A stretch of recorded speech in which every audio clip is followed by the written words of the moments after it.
of reports. Aston Villa are about to buy Diego Carlos, obviously from Sevilla.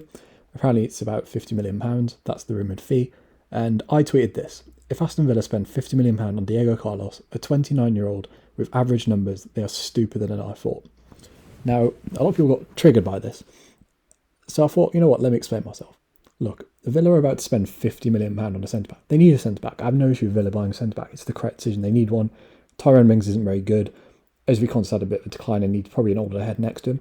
Villa buying a centre-back is correct, and they've had a really good start to the window. I have no issue with praising Villa. I've done videos praising Villa before. I've got no issue with it, even though I'm a Wolves fan. But when you're spending £50 million on a centre-back, you want someone that's like elite. You know, like when you look at the most expensive centre-backs in Europe, obviously Harry Maguire's terrible, but De Ligt, Van Dijk, Lucas Hernandez, Ruben Diaz, Aymeric Laporte, Ben White was really young. You either buy someone that's really young that you think's going to be great, or someone that's a guarantee. And there are good centre-backs out there available for cheap. So if you're going to spend £50 million on someone, they have to be elite. And when you look at Diego Carlos' numbers, considering he's playing in a very ball-dominant side, by the way, the third highest possession in La Liga, obviously finished fourth in La Liga, his on-the-ball numbers are okay, but they're not great. Like, if you have a decent pass completion rate, but also high progressive passes, then that shows you're good on the ball. If you have good progressive pass numbers but low completion rate, it shows you're playing risky passes.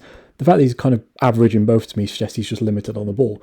Whereas when you look at his partner, Jules Koundé, he's obviously similar pass completion rate, but way higher in progressive passes, which to me shows he's playing way more riskier passes, but also still having the same completion rate. Okay, fine, he might not be great on the ball, but maybe he's good at other stuff. 2.6 aerial wins is fine, but it's not elite. It's not better than someone like Tyrone Mings, who obviously gives you that.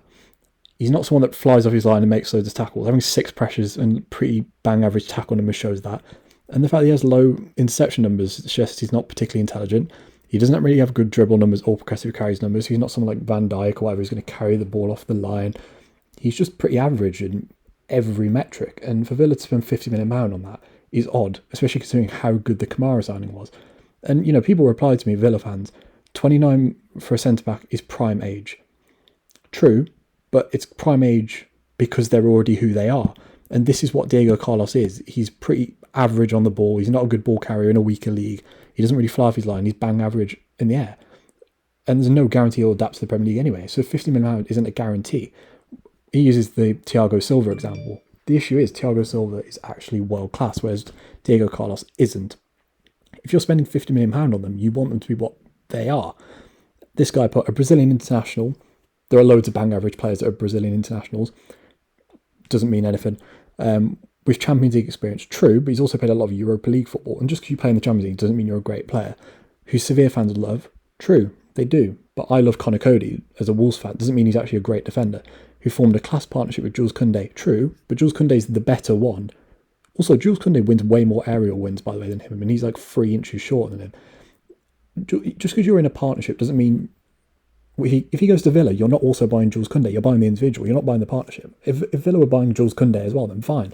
Gary Cahill was a great centre-back next to John Terry. He was never great without him. Who also has an attacking threat. Again, that's not... Sure, he scored 3 headers, but that's not, like, ridiculous. It's fine. But it's not ridiculous, is it, really? Who likes to be aggressive, thus suiting Gerrard's play. Again, not true. 6 pressures per 90 and pretty bang average tackle numbers, to me, suggest he isn't aggressive at all. Villa, I think, are a club going in the right direction. Boubakary Kamara is an elite signing. Coutinho's a great signing. But for me, to spend £50 million on this guy, who's old, has no resale value, and isn't particularly good now anyway, it's just another step backwards. And Villa have actually made some good signings recently. I thought, obviously, Leon Bailey hasn't worked out, but he was a good player. Buendia was the right signing. I thought Danny Ings was idiotic. I think Ashley Young was stupid.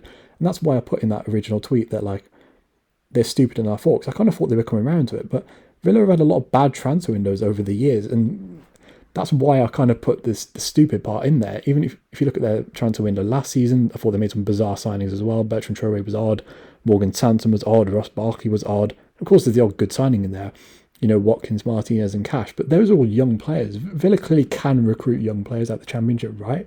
So I don't get why all of a sudden they're spending £50 million on, like, an old guy who isn't very good.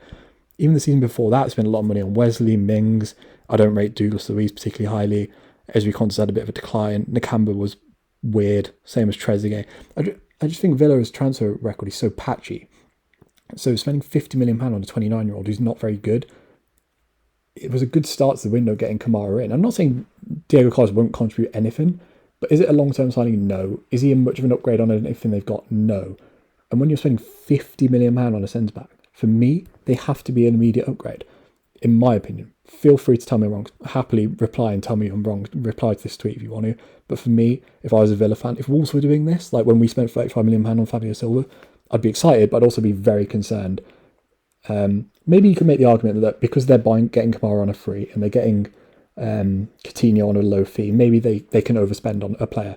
But to spend £50 million on a guy that does make errors, is old and not particularly good in any metric, and is having his held hand by a guy who's 6 years younger and half his size, I just think this is a weird signing for Villa. But that's just me. Feel free to tell me I'm wrong.